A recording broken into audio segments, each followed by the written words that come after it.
Mebel va yog'ochsozlik sferasida hop, ilm juda ham muhim bo'lib qoldi hozir. Ilmsiz hech qanaqasiga imkon yo'q. Bugun gaplashamiz, xudo xolasa.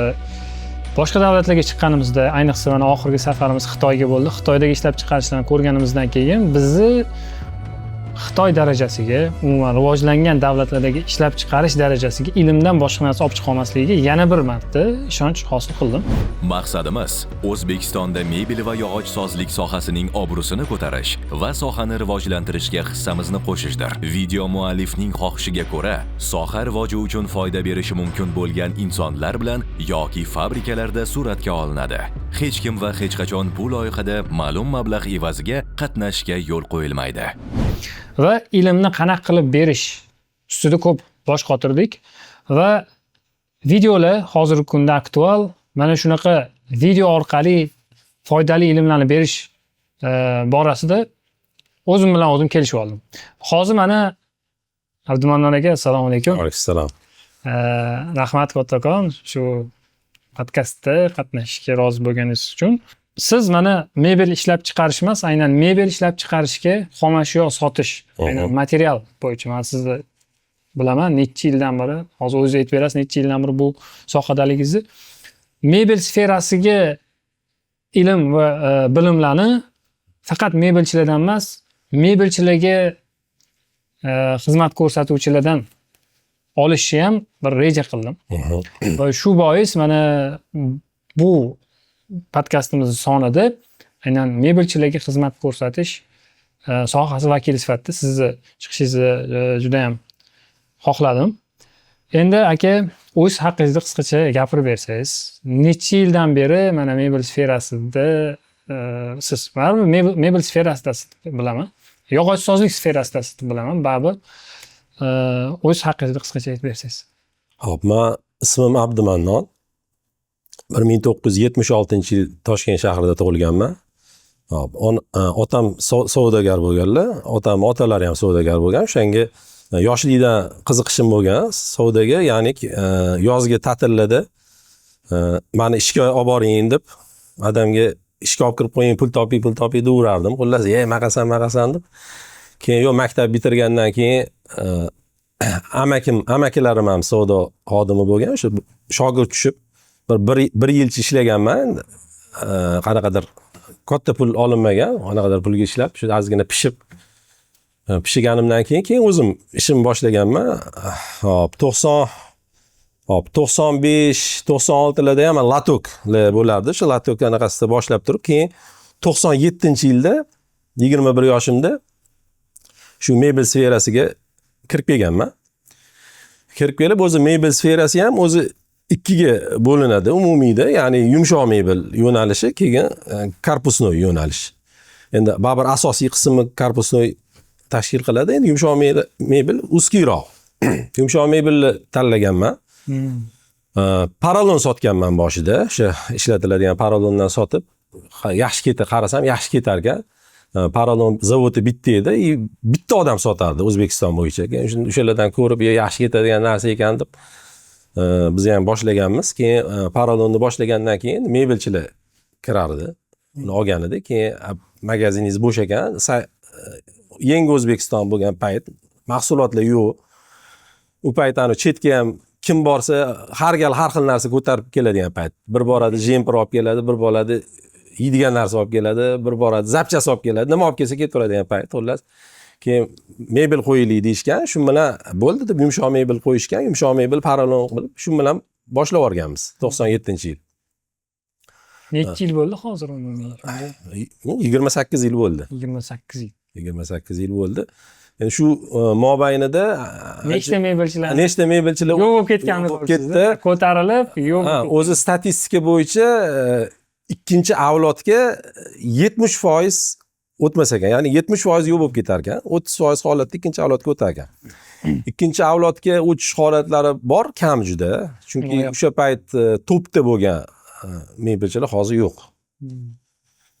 O'sha endi bilamiz nima xatolar bo'lgan-ki shunaqa bo'ldi. Shularni endi o'sha boshidan o'sha evolyutsiya deydi-yu, dinozavrdan bu o'sha holat, shu mebellar qanaqa yasalgan o'sha payt, qanaqa ketgan, qanaqa podxod bo'lgan, misol uchun shunaqa bo'lardiki, shu 97-98-yilda shunaqa mebel keladi ertalab. Bu kechgacha turmaydi u. Sotilib ketadi. Voy, telefon qilamiz. Voy, palonchi aka, bo'shab qoldi, olib kelib bering mebel. Hozir olib bordimi? Hozir olib bordim, sotib yubordik. Shunaqa. Zo'r aka, bu podkastda suhbat o'tkazish o'zi mana boshida siz bilan kelishganimizda suhbat qilishni reja qilgandik, lekin baribir muayyan bir mavzularni yoritib bersak, muayyan bir mavzularga chuqurroq kirsak va ilmiy yondashsak imkon qadar ko'pchilikga foyda bo'ladi deb o'yladim. Shuning uchun hop ba'zi bir ma'lumotlar, ba'zi bir mavzularni chuqurroq ko'rib chiqamiz. Yo'q bo'lib ketgan mebel kompaniyalari bor. Bir nechtasini men o'zim ham ko'rdim. Mana shu 15-16 yillik faoliyatim davomida siz mana 28 yildan beri mendan ko'prog'ini ko'rgansiz. Shu mebel kompaniyalarini yo'q bo'lib ketishiga sabab nima deb o'ylaysiz? Hop. Boshida shunaqa boshlangan, bozor bo'sh bo'lgandan keyin nima qilsa ish yurib ketaverganda.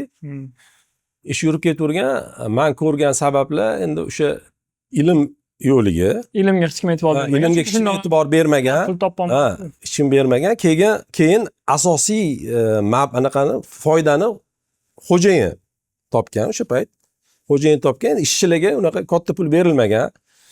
Ishchilar ishchi nazarda qaralgan. Misol uchun o'sha ko'p holatda brigadir bo'ladi. O'sha brigadirlar ham unaqa arzimagan pul olib ishlaganda.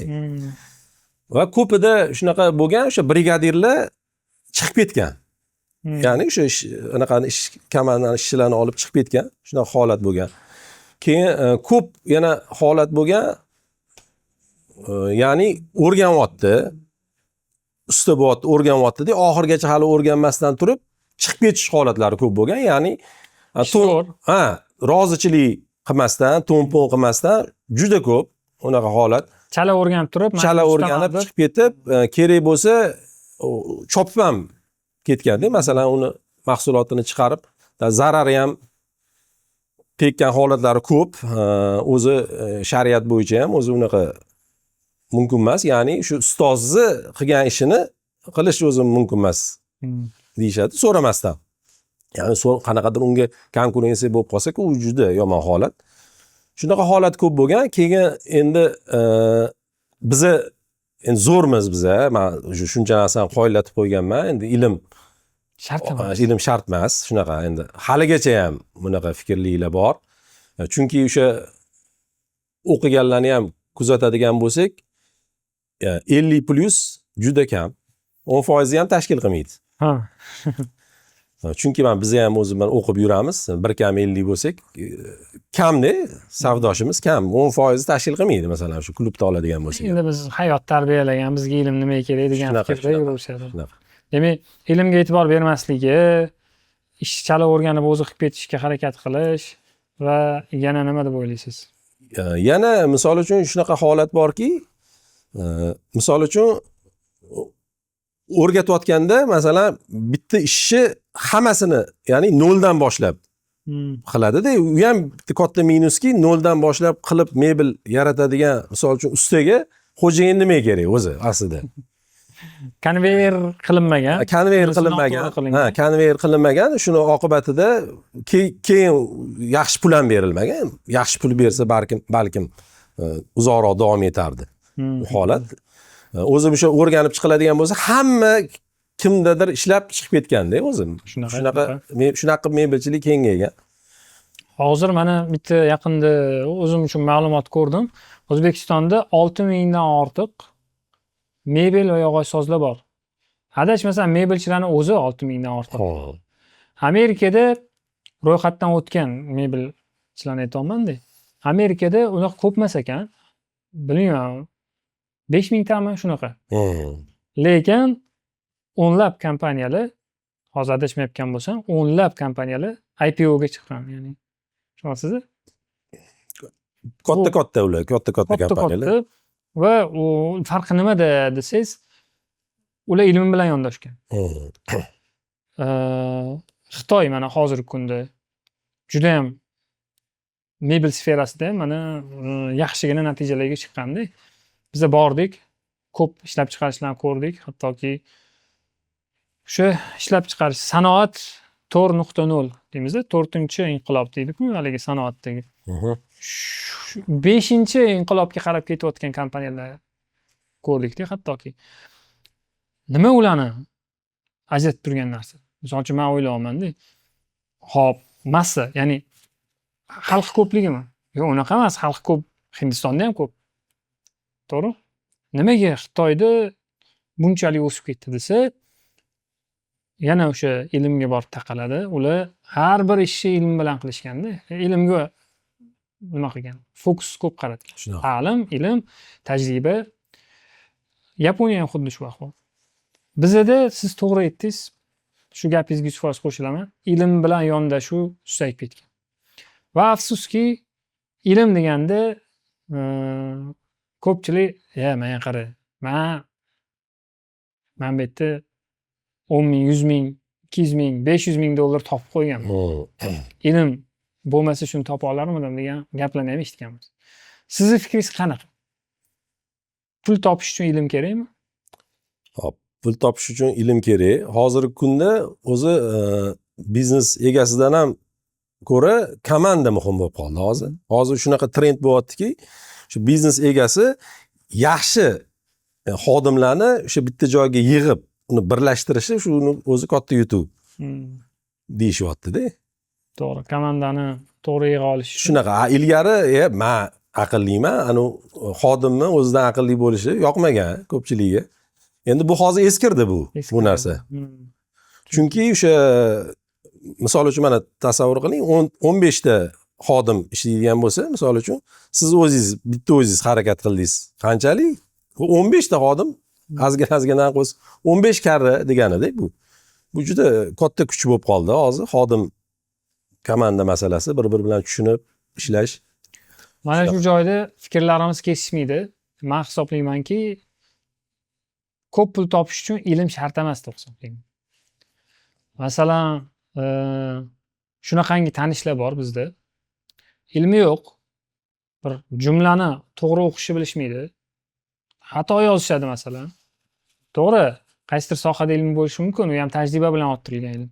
Lekin yaxshigina daromad ko'rishadi. Men hisoblayman, bu biz 100% iymon keltirganmiz, ishonchimiz komil, rizq bizni yaratgan zotdan, to'g'rimi? Rizq Allohdan. Shunaqa, lekin uni bitta tomoni bor. Asosan o'shalarni ilmsizlarni yaxshi bo'lib ketgani oldingi paytga to'g'ri keladi-da.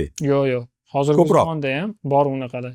Yo'q, hozirgi kunda oladigan bo'lsak, baribir to'g'ri, shu omad degan narsa bor, rizq degan narsa bor, lekin baribir uni protsent ko'rinishdagi bor-da, baribir qaraydigan bo'lsak, misol uchun shu hozirgi shu mashg'ullarni oladigan bo'lsak, misol uchun Jahongir Ortiqxo'jayev desak, misol uchun kitob o'qimayman deganlar, bu odam nechtadir odamning ichida bitta chiqib qolgan bo'lishlari mumkin. Lekin qolganlarni oladigan bo'lsak, ilm olishgan, ko'p kitob o'qishadi hanuzgacha. Yo'q, men aytmoqchi bo'lganim, ilm olib turib boy bo'lganlar ham ko'p. Lekin ilm nima uchun olinish kerak degan savolga javob berib o'tmoqchiman. Boy bo'lish uchun ilm olish bu noto'g'ri. Chunki men shuni aytmoqchiman. Ko'pchilikning o'lchovi noto'g'ri-da. Mana pulim bor, ilm nimaga kerak deydi. Shunaqa. Ilmsiz ham pul topolmayman. Sen o'qigan kitoblarni o'qimayman men deydi. Nima keragi bor? Pul topolmayman. Yo'q. Pul aytolmayman-ku, ilmsiz odamga beraveriladi. Ilm nima uchun olinadi desa, mana shu joyda nima uchun olinadi, yana pul topishdan boshqa ilm. Sizning fikringiz qanaqa? Ilm o'sha ishni to'g'ri bajarish uchun qilinayotgan ishni va hozir tez o'zgaryapti, ya'ni o'zgarish zamoniga keldik. Internet rivojlanib ketdi. Misol uchun hozir ko'p mana ChatGPT degan narsalar chiqib ketdi. Bu hozir aytishyapti, ko'p sohalarni yo'qotishlar bo'ladi buni natijasida. O'shanga zamon bilan hamnafas bo'lish uchun ilm kerak bo'lyapti-da. Men hisoblaymanki, ilm zulm qilmaslik uchun kerak. Chunki ilmsiz bir ishga yondashish, bir ishga kirishish, haligi Sotuv ilmini olmagan odam bozorga yaqinlashmasin degan gaplar bekorga bo'lmagan. Shunaqa. Ilm bilan qilingan ish kamroq insonga zarar berishi mumkin yoki umuman zarar bermasligi mumkin.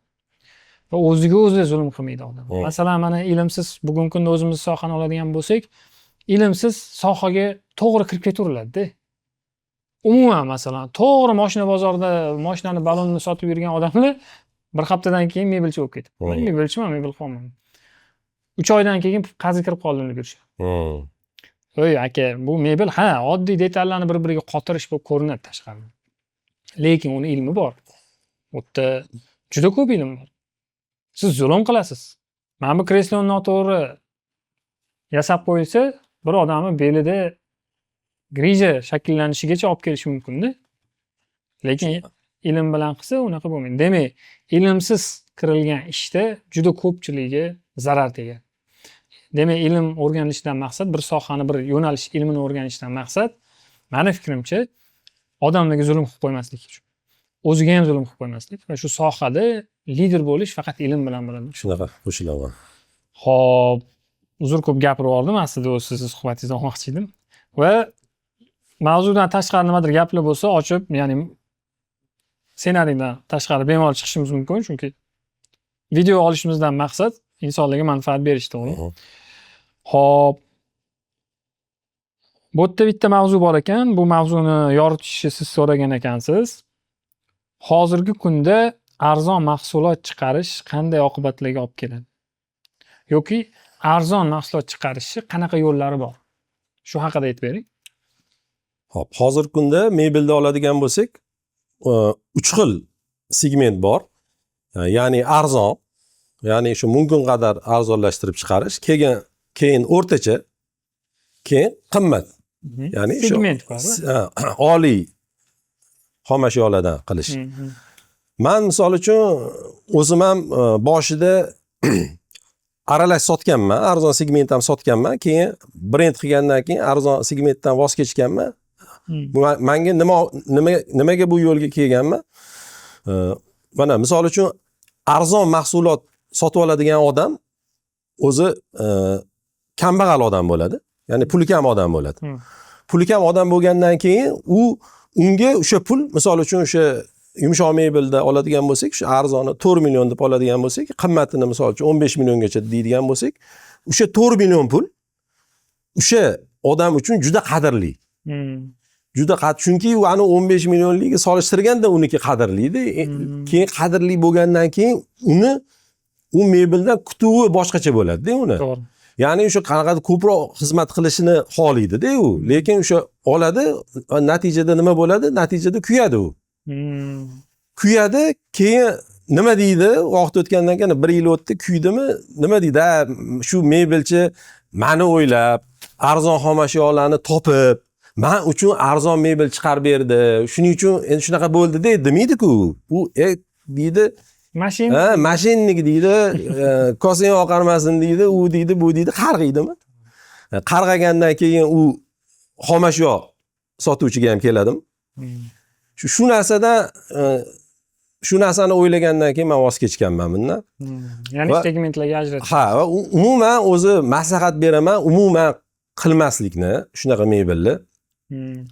Chunki baribir ish barakada, ya'ni u o'sha olib maza qilmagandan keyin u barakasi bo'lishi qiyin deb o'ylayman va men ham o'zi kuzatuvlardan qaraganda o'sha eng arzon segment chiqaradigan shu mebelchini zo'r bo'lib ketgan holatini ko'rmaganman. To'g'ri. Arzonlashtirish yo'llarini qanaqa deb hisoblaysiz? Hop, arzonlashtirish yo'llari bor. Lekin o'zi misol uchun xomashyoni o'zini standarti bor. O'sha standartlardan chiqib ketish kerak emas. Misol uchun oladigan bo'lsak, paralonni yumshoq mebelda asosiy ishlatiladigan paralon deb oladigan bo'lsak, mana masalan sidenasida 30/30 bergan go'st bo'yicha. Uni 30 dan pastini qo'yib bo'lmaydi. Shu 30 ni qo'ysak, o'sha uzoqroq xizmat qiladi, o'tirganda ham maza qiladi. Mana shu go'sti shuni. O'shandan chiqmagan holda buni men tavsiya berardim. Fordni kitobi bor, meni hayotim degan. O'shanda o'sha Ford rasa izlangan, shuni ichida qanaqa qilib arzonlashtirsak bo'ladi deb o'sha o'zi konveyerni ham otasi deyishadi, konveyerni ham tashkil qilgan odam. O'sha o'zi takomillashdi. Undan oldin shunaqa o'sha protsesslarni ya'ni o'sha misol uchun mayda bo'lakga bo'lib tashlab, misol uchun shu yumshoq mebelni oladigan bo'lsak, bittasi misol uchun porolon qoplasin, bittasi faqat material qoplasin, bittasi mexanizm o'rnatsin, bittasi oyoq o'rnatsin. Mana shunaqa qilib holatda qilinadigan bo'lsa, mayda bo'lib, ham u mukammal bo'ladi. U bitta ishni ertadan kechgacha qilavergandan keyin u ustasi bo'lib ketadi va tez ham chiqadi. Mana Turkiyada ham bo'lganda ko'ramiz, ko'p zavodda 1 minutda bitta divan chiqadi-da. Istiqbolda. Ha, 1 minutda bitta divan chiqadi. Masalan, o'sha mana bunaqa lenta qilgan. To'g'ri, boshida qanaqadir 1 soatcha protsess ketadi. Keyin bundoq kelib boshlangandan keyin 1 minutda upakovka bo'lib tushaveradi. U yerda hammasini o'sha anaqa qilib qo'yganda, tayyorlab qo'ygan, hammasini o'zini ishi bor. Bizda asosan o'sha hamma ishni qilgandan keyin u bitta ishdan boshqa ishga переключаться qilaveradi. Uni oqibatida o'zi qo'l unaqa bo'lmaydi-da. Tushmaydi va tez ham ishlamaydi-da. O'shani o'sha mayda detallarga bo'lib konveyer qiladigan bo'lsak, arzonlashtirsa bo'ladi. Ha, demak, konveyerni to'g'ri joyiga qo'yish bu mebel tannarxini tushirish uchun eng yaxshi yo'l. Shunaqa. Xuddi shunaqa. Biz o'sha juda katta miqdorda mebel ishlab chiqaradigan zavodlarga kirganimizda u yoqda TPS deydi, Toyota Production System deydi. Yaponlarni ishlab chiqarish tizimi zo'r yo'lga qo'yilgan. Ertaga bitta, endi ko'p joyda gapirdim buni. Men yaqinda mebelchilar bilan, juda ko'p mebelchilar bilan ko'rishdik, tadbir qildik, so'zga chiqib gapirdim. Deyarli hamma o'sha tadbirda men mana shu haqida gapirdim. Ya'ni muda degan narsasi bor, isrof. Bizning tilga isrof tarjima qiladi. Mana shu isrofni yo'qotish yo'l. U yoqda endi isrof deganda nimani tushunamiz biz? Masalan, MDF'imizni qolib ketayotgan kusoklari, to'g'rimi? Haligi parchalari, materiallarimizni, matolarimizni, porolonlardan qolib ketayotgan chiqindilar, shularni tushunamiz, to'g'rimi? Yo'q, unaqa emas-da. Yaponlar nimani isrof deydi?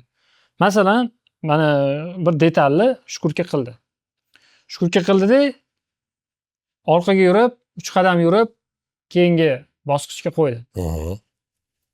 Va orqaga qaytdi. Yaponlar qarab turib, nima bu 3 qadam yuryapti? Mana shu isrof. Shuni yo'qotish kerak. Tushunasizmi? Isrofga bo'lgan qarash qanaqa Yaponiyada? Mana shu narsa ularni juda ham o'stirib yuborgan.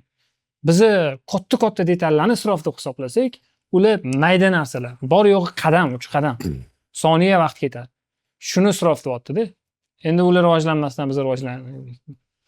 Shunaqa qarashga o'tsak, ishlab chiqarishda, ishoning, hozirgi kunda ko'pchiligi og'irligi sotib olish qiyin bo'lib turgan mebellar narxini tushira olamiz. Meni ham shu qarashim sizdagi. Faqat men ko'proq shu Yaponiyani, aynan Toyotani ishlab chiqarish tizimini yo'lga qo'yish. Bugungi kunda juda ko'p kompaniyalar shu tizimni yo'lga qo'yib turib, shu ko'p miqdorda massовое производство deymiz, biz ko'p miqdorda ishlab chiqarish orqali tan narxini tushiradi. Endi mana hozir zo'r mavzu beribsiz. Ustalar ketib qolishi. Keling, shu ustalar deyilgan bu yerda xodimlar deylik. Xodimlar hamma biznesda bor. Bu retaildami yoki ya'ni savdodami, farqi yo'q. Ishlab chiqarishmi, xizmat ko'rsatish, hammasida xodimlar bor. Xodimlarning ketib qolishi va bunga yechim qanaqa bo'lishi kerak? Xodimlarning ketib qolishi bu juda katta muammo-da. Chunki bizda tizimlar hali zo'r yo'lga qo'yilmagan, xodimlarga bog'langan biznesimiz. Ularning ketib qolmasligi uchun siz qanaqa yo'llardan foydalangansiz? O'zingiz shaxsiy tajribangizni berishingiz mumkin. Chunki bizneslar bir umumiy biznes. Ishlab chiqarishmi, xizmat ko'rsatishmi farqi yo'q. Qanaqa ushlab qolasiz? Qanaqa topasiz xodimlarni? Nima qilasiz? Xodimlar bo'yicha men shu 2018-yil Olmaotada treningga borganimda, shu Rus Frolov degan odam trening o'tganda o'shanda aytgan o'sha aytganki, ishchi, xo'jayin ishchi degan narsa yo'q degan. Komanda bo'lish kerak degan. Komanda bo'lib, shu xodimlar ham anaqani bo'lagi bo'lish kerak degan o'shanda. O'sha narsani olganman o'sha odamdan.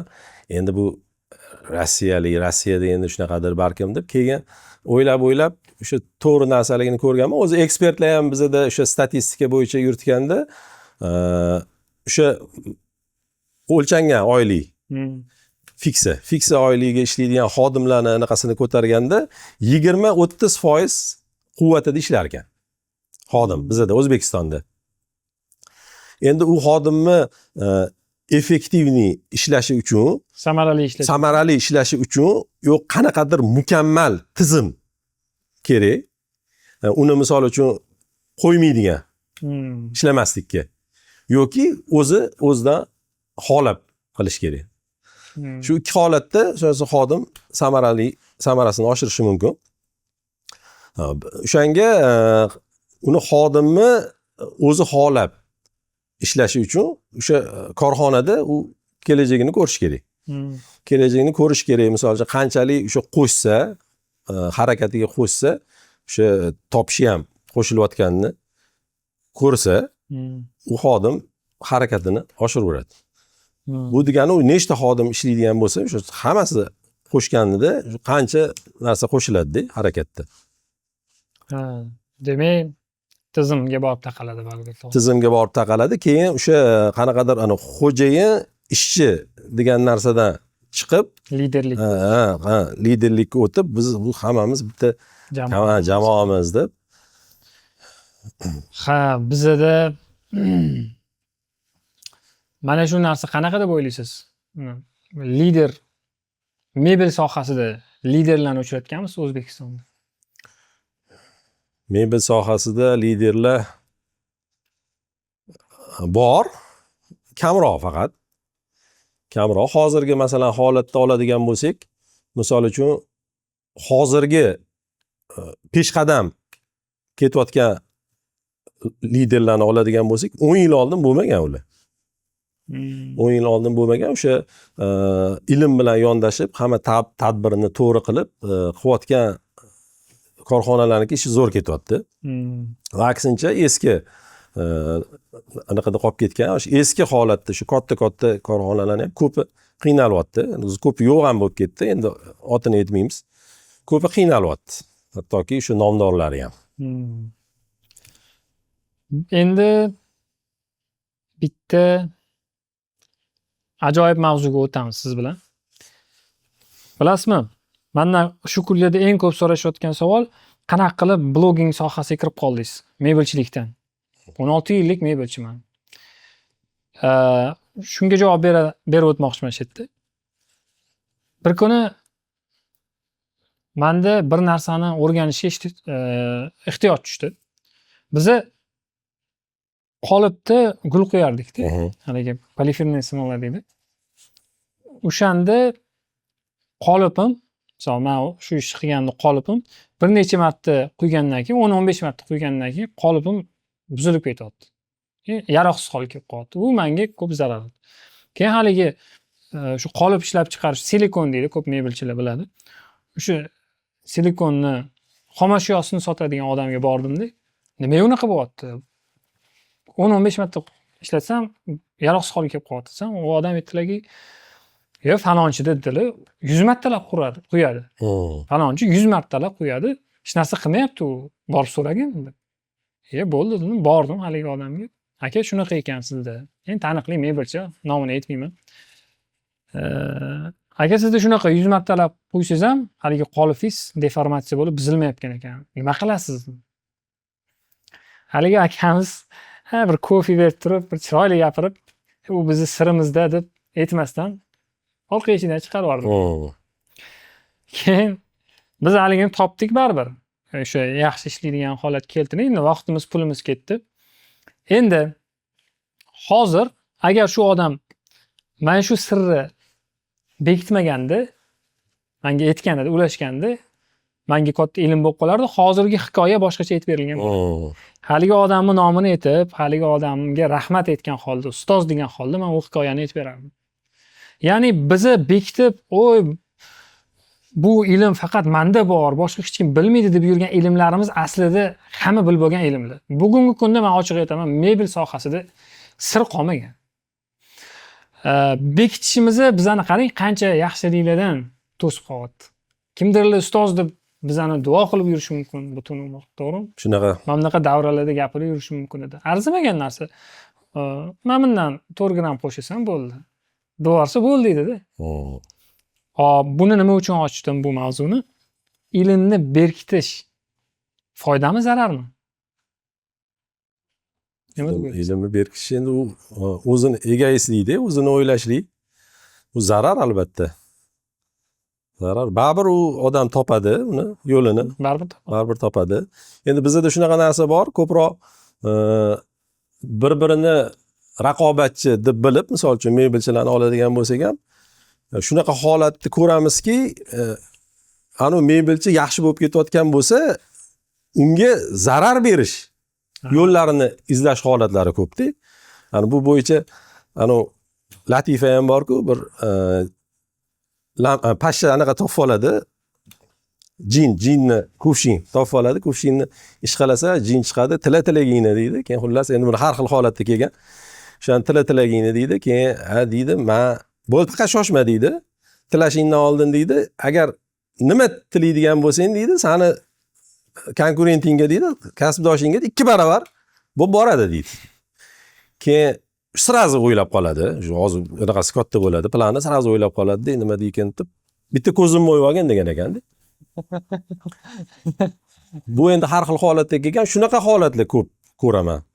Ya'ni o'zinikini rivojlantirish, unikini qilayotgan misol nimadir model ishlab chiqarib zo'r ketib yaxshi foyda qilayotgan bo'lsa, o'shani modelini chiqarib turib arzon qilib qo'yib ziyon yetkazish holatlarini ko'p ko'ramizda. U rizq Allohdan bo'lsa, uni sen ko'nglingni keng qil, ham ichingni tuzat.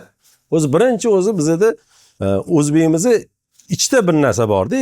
Masalan, o'sha ijtimoiy tarmoqda ham har soha vakillarini ko'radigan bo'lsangiz, misol uchun prorablar chiqib sekretlar, sirlarni ochadigan bo'lsa, negativga kirsangiz prorab bilan quruvchi bo'ladi, negativ yozayotgan. Yoki mebelchi ham nimadir chiqib, "Men bunaqaga e'tibor berish kerak" bo'lsa, negativ yozadigan mebelchi bo'ladi. Hayron qolaman o'ylab, keyingi pamatda ichi to'g'ri qilib olish kerak oldinda deyman. Ichi to'g'ri qilib oladigan bo'lsa, hamma narsa yo'llar ochilib ketadi-da. To'g'ri. Ha, demak, ilmni o'rgatmasligiga sabab bu menda bo'lsin, boshqa hech kimda bo'lmasin degan bir shunaqa o'zi o'sha birlashish uchun mana o'zi qachondan beri aytilyapti, har soha vakillari birlashilsin deb. Turkiyani oladigan bo'lsak ham, Turkiya ham 2 ga bo'lingan bo'lsa, qanaqadir xavf bo'ladigan bo'lsa, misol uchun ishlab chiqarishmi boshqasi, o'sha ikkita dushman ham birlashadi-da. Ya'ni uyushmalar bor. Uyushma bo'lib birlashadi. Uyushtirib muammoni. Endi bizda ham o'sha birlashish uchun avval o'sha ko'ngilni ichini o'zgartirish kerak deb bilaman va birlashishda katta anaqalar imkoniyatlar katta. Ya'ni bizda shunaqa katta proyektlar bor. Uni oladigan, beradigan odam yo'q-da. Qachonki kattalashsa, kattalashganda shunday katta proyektlarni olsa bo'ladi, birlashib turib qilsa bo'ladi. To'ppa-to'g'ri. Yaqinda o'sha mana bo'yicha ham bitta mebelchi bilan gaplashganimizda o'sha katta proyekt oldik dedi. O'sha 3 xil narsa bo'lgan. Bittasi kravat bo'lgan, bittasi divan bo'lgan, bittasi yana anaqa bo'lgan. Gastitsami nimadir bo'lgan, katta proyekt bo'lgan va u yerda muddat bo'lgan. Muddat ma'muncha vaqtda bitirish kerak. Shunda nima yechim bo'lgan? U yerda 3 ta mebelchi birlashgan. Bittasi divanni qilgan, bittasi kravatini qilgan, bittasi qilib turib o'sha ishni amalga oshirishgan. O'sha yerda hozir birlashmaganda u proyekt yo'q. Hammasini o'zim qilaman degan. Shunaqa. Ha, hammasini o'zim qilaman deyish bu haqiqatda bizning katta muammolarimizdan biri bugungi kunda. Xo'p, ilmni qizg'anish har qayerda. Endi bitta tomoni bor. Mana siz ham gapimni tasdiqlasangiz kerak. Mana hozir o'zingizni blogingizni yuritishni boshladingiz. Shaxsiy brend degan so'z jonga tegdi to'g'risi. Keling, shaxsiy brendingizni yuritishni boshladingiz demaylikda, blogingizni yuritishni boshladingiz. Men blog yuritishni boshlashim sababini aytdim bundan oldingi so'zimda. Blog yuritishni boshlab ilm berishga, ya'ni ilm berishga bilmayman, yaroqliman yo'qmi bilmayman, endi ilmim ko'p emas. O'zimdagi bor bilimni ulashishga kirishganimdan keyin menda bilasizmi nima kuzatildi? Men o'sishni boshladim. Chunki deylik, mana bu oshxona mebelini ishlab chiqarish uchun mana bunaqa qilish kerak desam, menga to'g'ri yomon hate deymiz, haligi yomon izohlar ham yozildi, lekin ichida haqiqatda jo'yali fikrlar ham bo'ldi. Ukam, men bu yerda xato qilibsan. Men bu yerda unaqa qilmaydi. Keyin men o'ylashni boshladim, yo to'xta. Bu ommani oldiga chiqib gapirish, bu valdirashmas ekan. Bunga juda ham ko'p ilm, bilim ko'nikma kerak ekan deb. Asos bo'lish kerak. Asos bo'lish kerak albatta. Shunaqa. Chunki gapira olish hammani qo'lidan keladi. Ozgina bir nutqingiz bilan shug'ullansangiz hamma gapira oladi. Demak, men bilim ulashish orqali o'zimni o'stirishni boshladim. Mana masalan Telegramda o'zimni yozma blogimni yuritaman, u yerda yozma ma'lumotlarni berib boraman. Albatta yozma blog yuritish meni 2-3 barobar o'stirdi. Chunki men hozir fikrimizga yetyapmiz, to'g'rimi? Bizani vizual, ya'ni bizani ko'rib turishibdi. Bizani kiyimimiz, ko'rinishimiz, qaysidir jihatimiz odamlarning e'tiborini tortib, videoni ko'rish mumkin, fikrimizni eshitish mumkin. Lekin yozuvda faqat yozuv, faqat so'zlar. Shunaqa. O'tda yetkazish yana ham qiyinroq. Demak, ilm ulashish faqat va faqat sizni o'stiradi. Shunaqa ekan, mendagi ilm kamda deb qo'yishadi odamlar. Bir odam bilan gaplashyapman, u odam katta mebel fabrikasini egasi. Aka, videoda o'zingizdan chiqing, unda sizdan o'rganadigan narsamiz ko'p desa, u odam endi bizada ilm yo'q hali deyaptilar. Hech narsani qoyillatmadik-ku deyaptilar. O aka, ustozsiz o'ziga. Endi to'g'ri, ular kamtarlik qilib, masalan, vaholanki ular ilm beraman desalar, haqiqatda ular shunaqa insonlar aslida haqli. Bizni o'rnimizga chiqib gapirishga, lekin ular xohlashmaydi. Ba'zilar borki, o'zini ilmini kam sanaydi. Ki o'ziga kam past baho beradi. Unaqa emas. Sizdagi ilm, masalan, 4 ta xodimi bor odam, xodimi yo'q, usta bo'lib yurgan odamdan kuchliroq. U 4 ta xodim olib qanaqa boshqarayotgani xodimi yo'q odamga, ustaga qadrli, to'g'rimi? Shuning uchun bizdagi ilm kimgadir albatta asqotadi. Shuning uchun uni berishimiz kerak. Faqat uni berish uchun ilm o'zimizni o'rganishimiz kerak, siz aytgandek asosi bo'lishi kerak. Xo'p, mavzudan chiqib ketdik. O'zi nima haqida gaplashyaptik? Blogingga kelganingiz.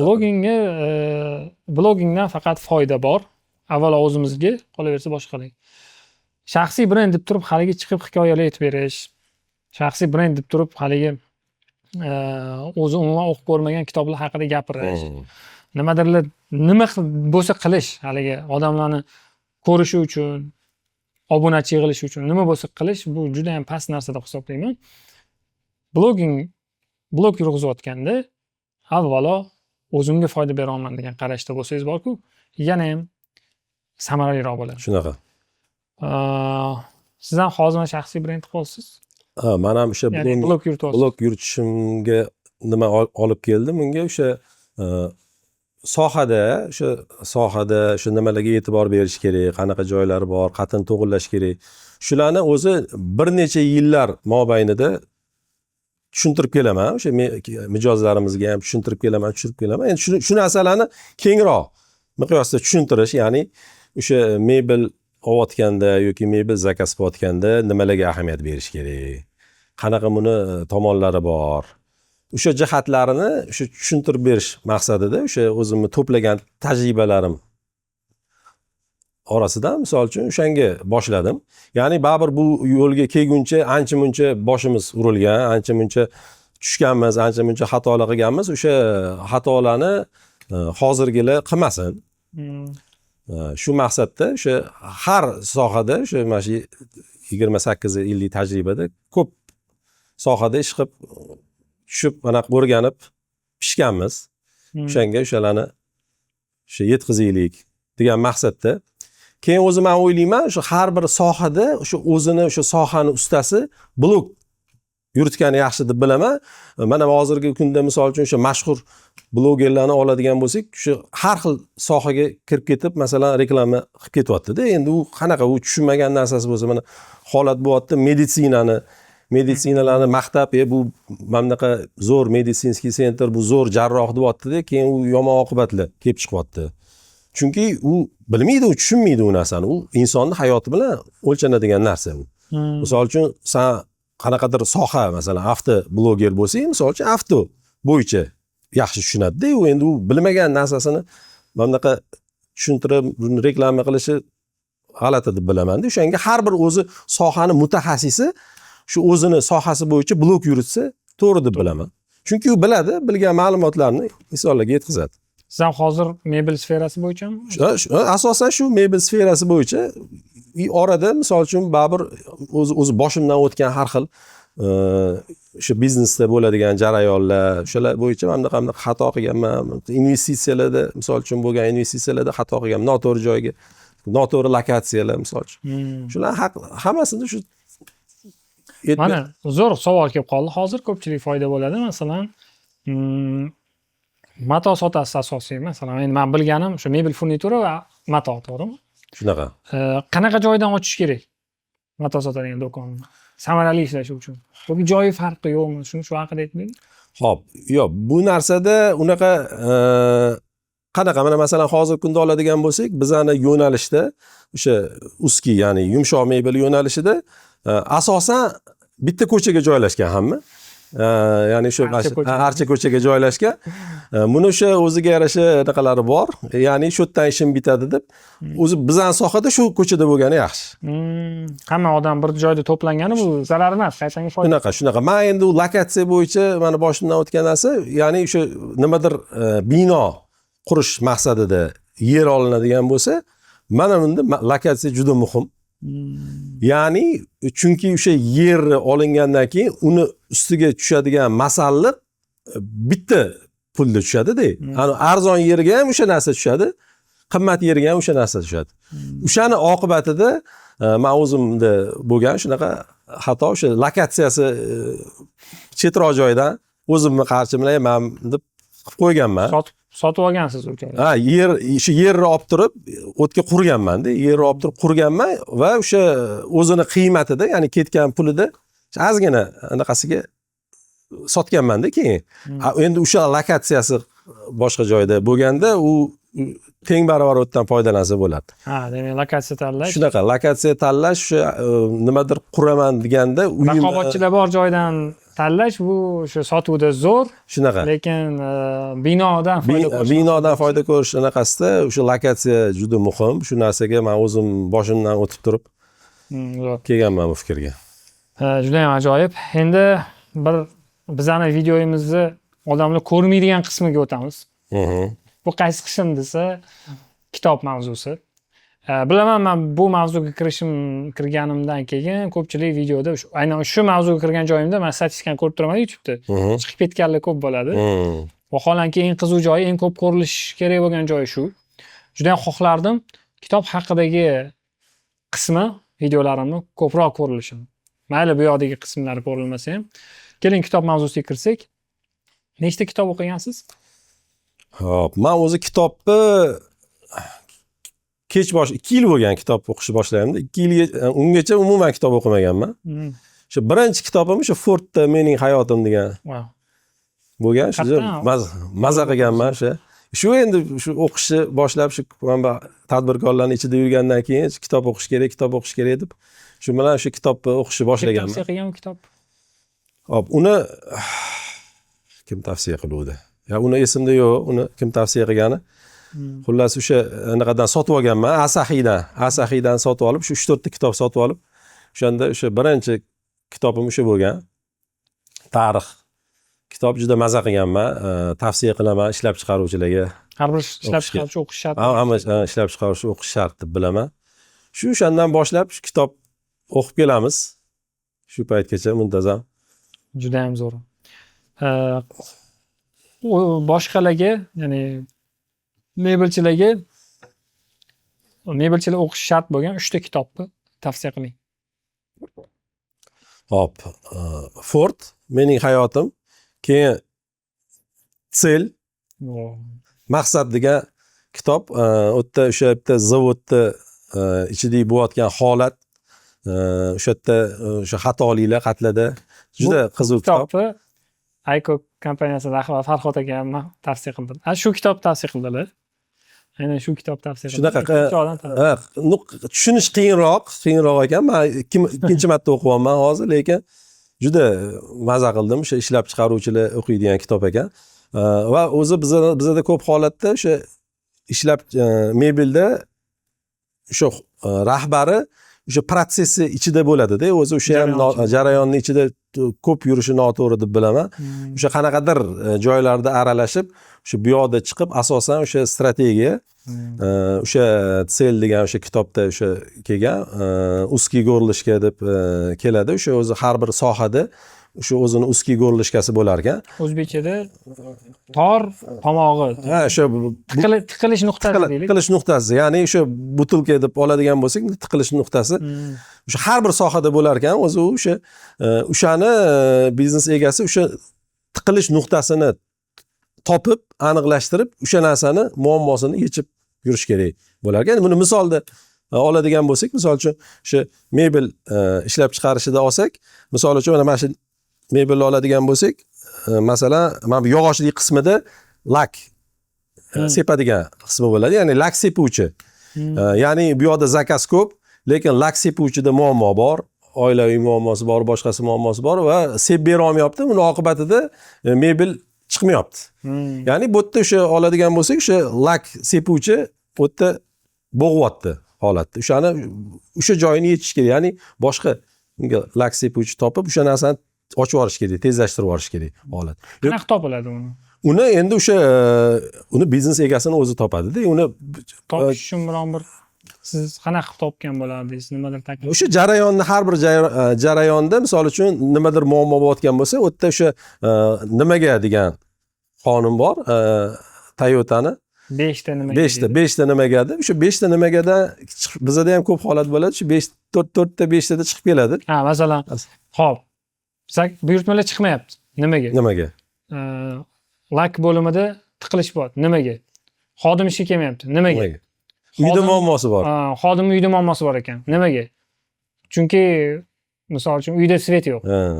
Demak, sizni buyurtmangiz chiqmayotganligi qaysidir misol uchun Jalil ismli xodimni uyida chirog'i yo'qligi bo'lishi mumkin. Shunaqa. Ajoyib. Demak, nimaga degan savol buni yechim bo'ladi. Ajoyib. 3-kitob. Hop, 3-kitob. Birinchisi mening hayotim, maqsad kitobi, ikkinchisi va uchinchisi. Uchinchisini hali o'qisa keyin tavsiya qilamiz. Xonangizda ko'rdim lekin zo'r kitob. O'sha Kaizen degan kitob ko'rdim. Kaizen. Kaizen ham kerak. Kaizen. Eng muhimi. Kaizen hozirgi kunda Kaizen juda kerak. Har bir sohada. Juda ham zo'r. Abdumannon aka, kattakon rahmat. Men o'zimga foydali bo'ldi bu suhbat juda ham. Umid qilamizki, bizani ko'rayotganlarga ham foydali bo'ladi va bizani videolarimiz foydali bo'lyaptimi yo'qmi? Izohda fikringizni yozib qoldirsangiz juda ham xursand bo'lardik va bizga obuna bo'lish, videomizga like bosish bu bizga katta motivatsiya bo'ladi. Keyingi ijodlarimiz, keyingi videolarimiz bundan ham yaxshi bo'lishi uchun bir rag'bat bo'ladi. Shunaqa. Agar biron bir o'zingizda gapingiz bo'lsa, aytishingiz mumkin auditoriyaga. Bo'lmasa, shu yerda to'xtatamiz. Yo'q, meni maslahatim nima? Shu ilm olish kerak. Hop, asosiy ilm olib, keyin o'sha protsessdan, jarayondan chiqish kerak. Ko'proq o'sha strategiya bilan nima qilsak ishimiz yaxshi bo'ladi, nima qilsak oldinga yuradi. Muammoni aniqlash, unga yechim topish. Shu bo'yicha qarashni maslahat berib qolardim. Kattakon rahmat aka. Salomat bo'ling. Haligi kesib olishimizga zo'r mavzular bo'ldi. Kesib olib rilsga qo'yamiz. Rahmat.